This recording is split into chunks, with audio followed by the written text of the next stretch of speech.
imponer su programa de gobierno. Para hablar de eso, bueno, le damos la bienvenida primero a Cristian Arias. ¿Cómo estás, Cristian? Muy bien, buen día. Muchas gracias por la invitación. No, gracias a vos por tu tiempo. Bueno, primero comentaros qué está pasando con el Poder Judicial. Hace algunos días, semanas ya, se veían imágenes de gente intentando ingresar al Palacio de Justicia. Hay una confrontación entre Petro y quien fuera el fiscal, Barbosa. Ahora, bueno, hay otra fiscal que están, aparte, siendo investigados por tener nexos con el narcotráfico. Contanos un poco cuál es el panorama y por qué es importante prestar atención a lo que sucede allí. Bien, en primer lugar, el fiscal saliente, Francisco Barbosa, digamos que ejerció una fiscalía de manera opositora, es decir, viniendo de una militancia anterior en el Partido Centro Democrático, fue electo fiscal general durante el gobierno de Iván Duque. Ofició durante ese gobierno como una especie de fiscal oficialista, porque cuando ustedes recordarán fueron las movilizaciones en el año 2021, Francisco Barbosa brilló por su ausencia. Es más, no inició diligencias con la misma premura con la que sí ha operado en el último tiempo durante el gobierno de Gustavo Petro, y en cambio nos encontramos con que en el gobierno actual ha manifestado de manera muy abierta su discordancia con el programa de gobierno, con las iniciativas de paz, por ejemplo, que han sido un tema nodal en este actual ciclo de gobierno. Y bueno, yo creo que hay un caso que es como el emblemático en esta situación, y es el de las acusaciones que se han hecho a el hijo del presidente, ¿no? A quien lo reconocemos más como eso, como el hijo del presidente, que como una persona que haya ejercido algún delito, por ejemplo.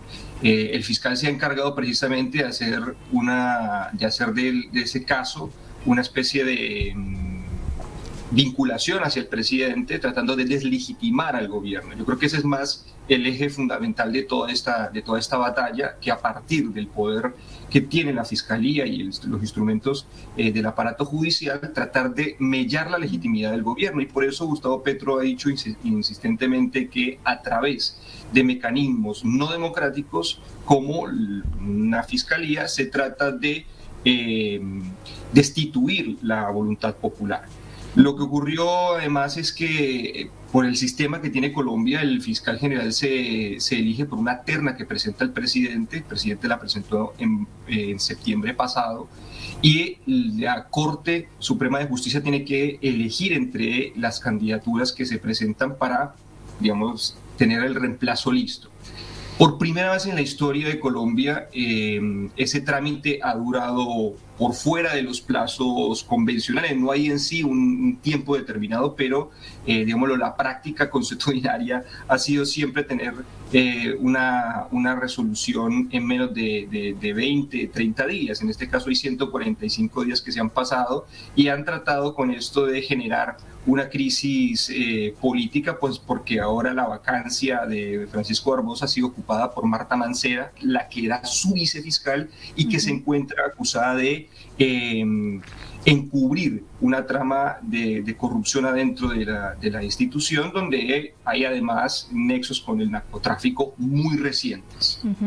Sí, también, bueno, pensaba, ¿no? Tiene varios frentes abiertos. Gustavo Petro tiene, bueno, el Congreso y los problemas para hacer pasar las reformas de gobierno, que son centrales para su programa político.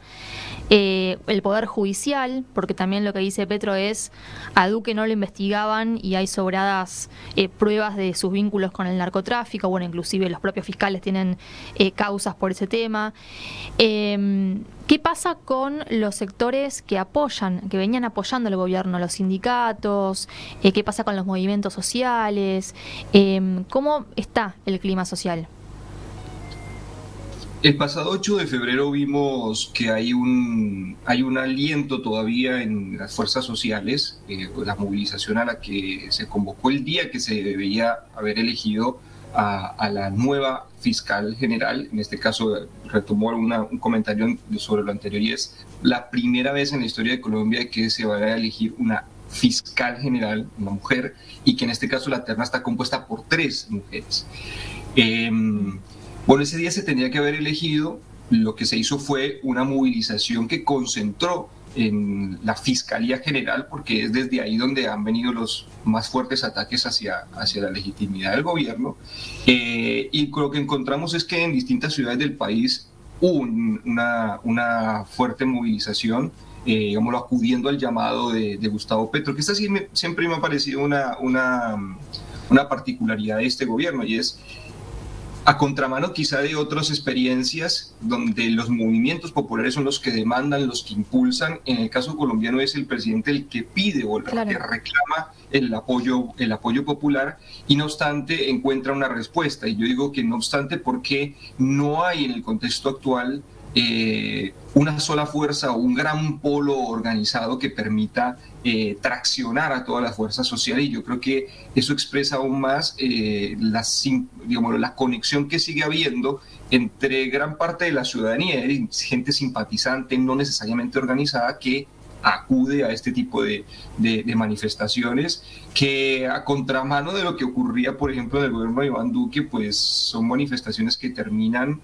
con una situación de normalidad en el orden público, diríamos, ¿no? No hay una alteración, no hay eventos de violencia destacados. Entonces yo creo que eso es importante manifestarlo, pero también esto que yo estaba diciendo, no hay todavía un gran polo que permita aglutinar a las fuerzas sociales. De hecho, por ello mismo, Gustavo Petro ha llamado a un Congreso Nacional Progresista con la idea de constituir una sola fuerza, un solo partido, un solo movimiento político del pacto histórico, donde además se superen una serie de problemáticas de orden democrático, digamos, de la democracia interna que tiene que tener un partido como el que plantea, digámoslo, un proyecto de transformación en Colombia para los años que vienen. Cris, ¿cómo andas, Lucas? Buen día, Lucas. ¿Cómo andas, hermano? Dos consultas. Una, ¿cómo está la cuestión económica para los sectores populares trabajadores en Colombia? Y dos, Venezuela, porque sabemos que es un año muy de definiciones geopolíticas en la región, porque se vota en Estados Unidos, se vota en México y se vota en Venezuela, y bueno, sabemos que van a haber intentonas golpistas en Venezuela. Así que esas dos consultas como para que nos des un marco de la realidad colombiana y cómo estos temas están pesando en la agenda política. La economía en Colombia ha dado una gran sorpresa, sobre todo para los detractores del petrismo en general, que vaticinaban una catástrofe producto de no sé, la impericia, la idea de que todo se iba a estatizar y que iban a haber expropiaciones masivas. Bueno, nada de eso ocurrió, y lo que vemos es una estabilización económica, ¿sí? Hay un crecimiento magro, pero hay un crecimiento económico que para el año 2023 da un saldo del 0,6% del PBI, y hay una disminución importante, por ejemplo, en la inflación. Nosotros en Colombia no es un país que acostumbre a tener inflación alta, pero producto de las crisis que se fueron produciendo en los últimos años a nivel global, pues impactaron también en Colombia, y por ejemplo Iván Duque llegó a tener 2 dígitos de inflación. Petro eso lo redujo ostensiblemente, por ejemplo, en el plano de alimentos, que es el que más afecta a los sectores populares. La inflación había llegado a casi el 25% y hoy está reducida a menos del 7%. Yo creo que esos son datos que permiten... A nivel anual, ¿no? Perdona que te lo pregunte. Sí, Vos también vivís acá en la Argentina, ¿no? Ahí estamos hablando de números, de valores anuales. No existe, diría Diego Armando.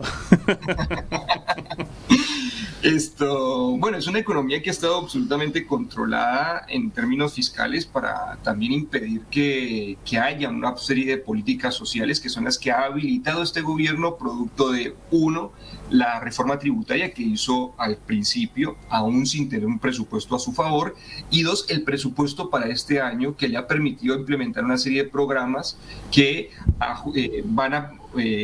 apuntan hacia, por ejemplo, los sectores a la vejez, digamos. Hay unos bonos y hay unas contribuciones que van a suplir a las personas que no tienen una pensión, siempre hablamos un poco de esto y es uno de los saldos que está ahora en el Parlamento, ¿no? La de reforma pensional, y es que solamente el 20% de la población en edad jubilatoria tiene una jubilación hoy en Colombia. Es decir, hay una mayoría que se encuentra excluida de ese tipo de beneficios y que llegan a altas edades todavía en situación laboral o donde sus familias... ¿Solo un 20% tiene cobertura? Exactamente. Mamadera. Sí. O sea, un 80% no tiene nada, no cobra nada. Cobra hoy, por ejemplo, según el estrato social, las contribuciones, o los que llaman en Argentina los planes sociales que está dando hoy el gobierno, también para las mujeres cabeza de hogar, que son en su mayoría de los barrios populares. Yo creo que ahí la economía está yendo hacia esos sectores, y ahí, con respecto al precio de los alimentos, un mejor clima, ¿no? Donde además ha habido un ajuste del salario mínimo, que sigue favoreciendo a los sectores populares por arriba de la inflación. No son como noticias que en términos económicos... Mejoras moderadas, ¿no? Podríamos poner como título, moderado. Mejoras moderadas, yo creo que por eso hablaba de que es un plan de estabilización económica, ¿no? Sí. Es un plan donde además se ha contenido de contraer nueva deuda, y eso es muy importante porque Colombia en los últimos años había contraído deuda externa de manera desenfrenada, comprometiendo ya más del 60% del PBI, y eso es un problema que tiene que tratar de seguirse solventando de cara a los años que... Che, y lo de Venezuela, porque eso también tiene que ver con la paz en la región, ¿no? Respecto a lo de Venezuela, yo creo que es un momento que, más que la elección de Venezuela, está mediado por las elecciones de Estados Unidos. La actitud que se ve de parte del gobierno estadounidense es la típica ofensiva de los demócratas en tiempos electorales, donde tratan de abrir frentes, construir enemigos, tratar de capturar el voto favorable más bien por derecha de la colectividad latina en los Estados Unidos. Ahí, digamos, la vuelta de las sanciones con el rompimiento un poco indirecto de los acuerdos de Barbados, con esto de darle aire a la candidatura de María Corina Machado, que no estaba dentro de esa coalición y el acuerdo. Entonces forma parte, yo creo, que de todo esto. Bien. Y yo creo que a Gustavo Petro lo buscan comprometer permanentemente con Venezuela y con esta situación. Él ha sido un poco hábil. En días anteriores en Alemania le consultaron al respecto y él dijo, bueno, yo siempre he planteado que Venezuela tiene que volver al sistema interamericano, que sería como el espacio donde hoy deberíamos dirimir cualquier discordia en términos de la Carta Democrática de la Organización de Estados Americanos. Yo creo que a la OEA siempre hay que verla con cierto desdén por la tradición y el pasado que representa, y no obstante ello, pues sí, hoy a Colombia eso le ha dado réditos.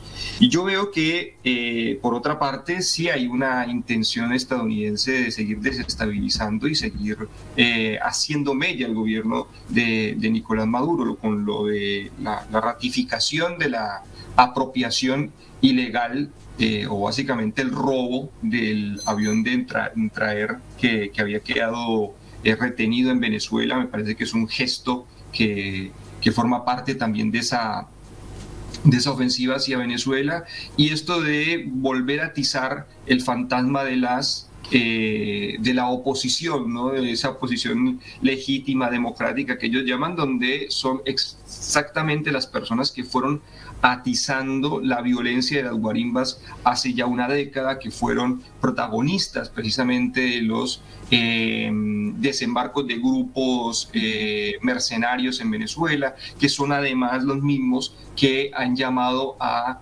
la intervención militar extranjera y que fueron operadores en el proceso de robo de empresas como Citgo hacia la nación caribeña. Yo creo que esos son elementos que nos dan pistas de qué es lo que se viene también para Venezuela. Hoy, un aliado en el plano de la paz con Colombia, ¿sí?